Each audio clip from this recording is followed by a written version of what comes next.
Hello everyone, welcome back to my channel. My name is Paola and this is a new video in the 12 Days of Bookmas series. Today I want to talk about my favorite books that I read during the fall season, and so without any further ado, let's get started. In no particular order, the first book that I want to talk about is the Six of Crows duology by Leigh Bardugo. It is made up of The Six of Crows and Crooked Kingdom. It is YA fantasy and it's about Kaz, Ines, Wylan, Matthias, Nina, and Jesper, who team up in this heist fantasy story to save their world from like an opium crisis of sorts. Four main highlights for these books. Number one, the cast of characters. Holy shit. This is told in third-person narration and it follows all of these six characters, which I think is an incredible feat.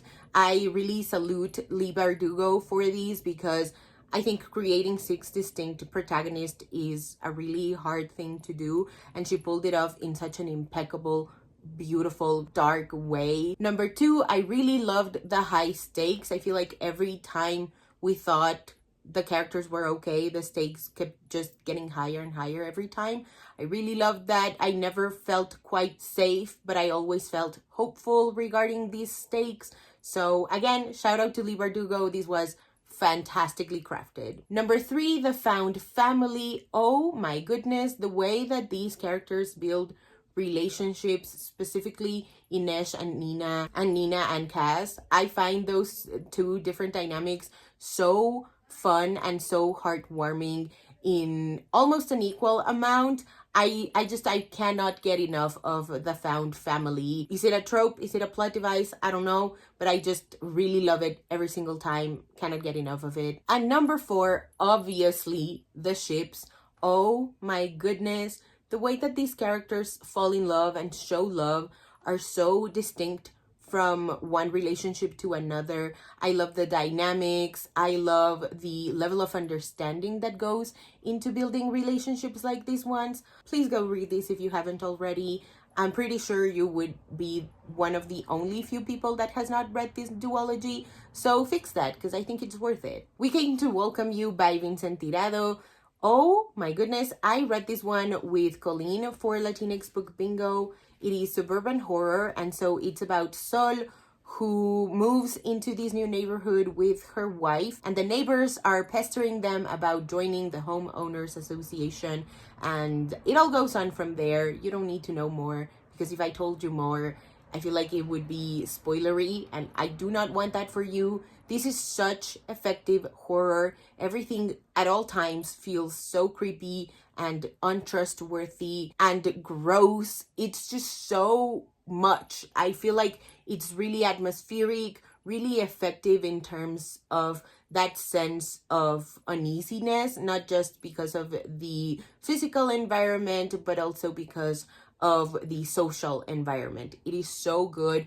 I love the ending most of all. Holy shit. Please go read this book if you haven't already. It is such solid adult horror. Undead Girl Gang by Lily Anderson. This is YA contemporary fantasy, and it's about Mila, who upon learning that her best friend's death has been ruled as suicide, she very much does not believe that that's the case, and so she goes on to try to resurrect her to figure out what really happened.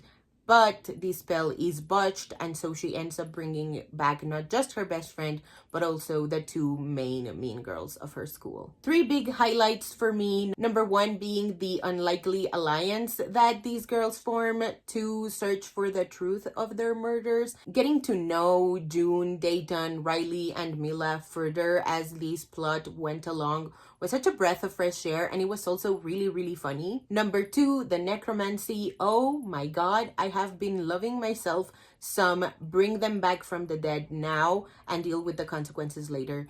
It's been so fun and so anxiety inducing in the best way possible, and I just feel like it makes for such a great high stakes tension central story. And number three, the witchcraft. I love that it didn't go into like the spectacle of witchcraft, and it was like really grounded, witchy stuff, which I think was, in my opinion, very respectful of the craft. Highly recommend this book as well. Racial Innocence by Tania Cateri Hernandez. I already talked a little bit about this in my previous video regarding my Libro FM books, and so I won't go too deep into this other than saying that it's all about unmasking Latinx anti-Black bias and the struggle for equality. That's literally the book's tagline, and it follows through in a really incredible, really accessible way, full of personal accounts as well as statistics. Please go check it out. It's a great beginner's point into understanding racial relations in Latinx communities. Tender is the Flesh by Agustina Basterrica. Oh my goodness. I had a really big misconception of this book because in the book spaces that I move, this was marketed as a horror, and I think it's a lot more dystopian than it is horror. Obviously the things that are happening in this book are horrific, but because of how institutionalized and industry thing it all is, I would categorize it much more as a dystopia. Allow me to explain. This is about Marcos, who works at the local processing plant, and this processing plant processes and what's it called? Harvests humans. That's the horrific part. This is about cannibalism.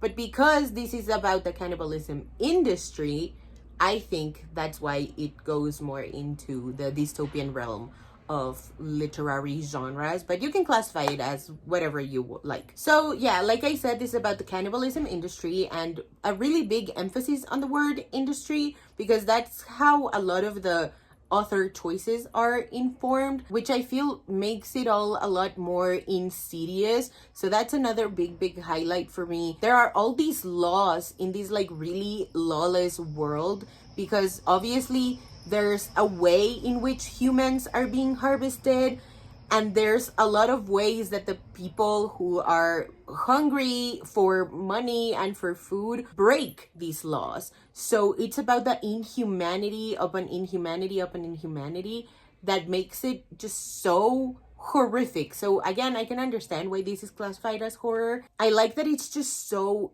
daring. I feel like it really holds up a mirror to you and goes what would you be willing to do to survive? What would you be willing to sacrifice? What lengths would you go to just survive? And so Marcos goes about it in such an interesting way. Holy shit, please go read this book.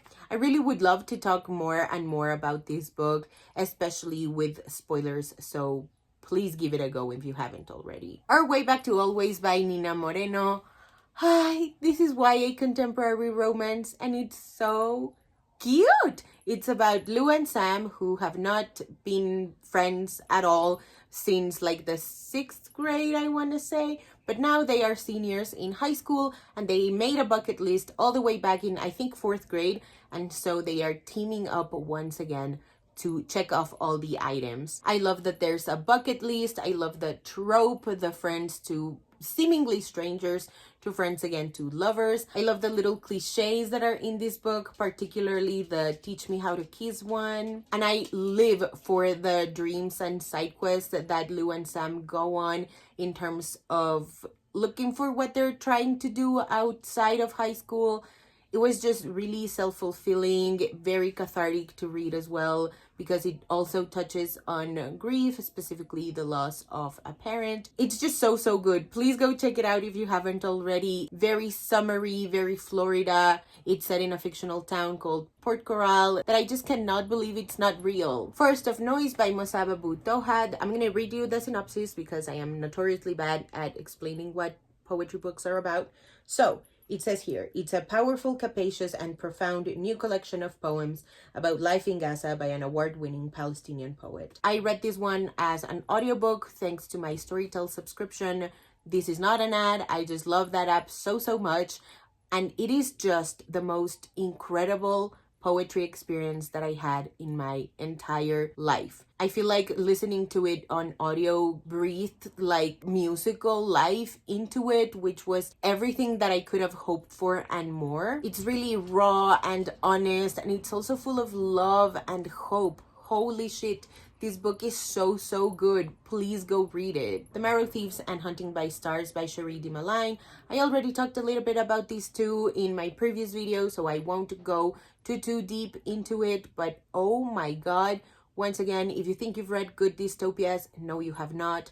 Please go check them out. The first one is about French and his found family of native people who are escaping recruiters, who are mostly white people, who are capturing indigenous people so that they can steal the marrow of their bones because they believe that that's where their dreams are stored. And in this world, there is like a dreamless epidemic, and the only people who are still able to dream are indigenous people. I loved how daring it is, the incredible cast of characters, specifically the coming two stories. I love the sequel and that it goes into multiple POVs, and I just love how deeply hopeful it is. And last but certainly not least, To the Hilt by Bryn Renee. This is erotic horror, and it's about the sole survivor of a massacre that happened 10 years ago, and now in the present timeline, the killer finally returns. I think you will like this book if you like horny stories as much as you love twisty, fucked up stories.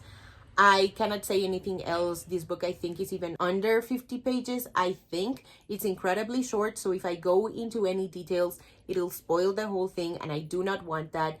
Please go check this book out if you're into sexy stories with fucked up twists. Alrighty, so that is it for today's video. Thank you guys so much for watching. If you haven't already and you'd like to, go ahead and hit subscribe, and I'll see you in the next one. Bye!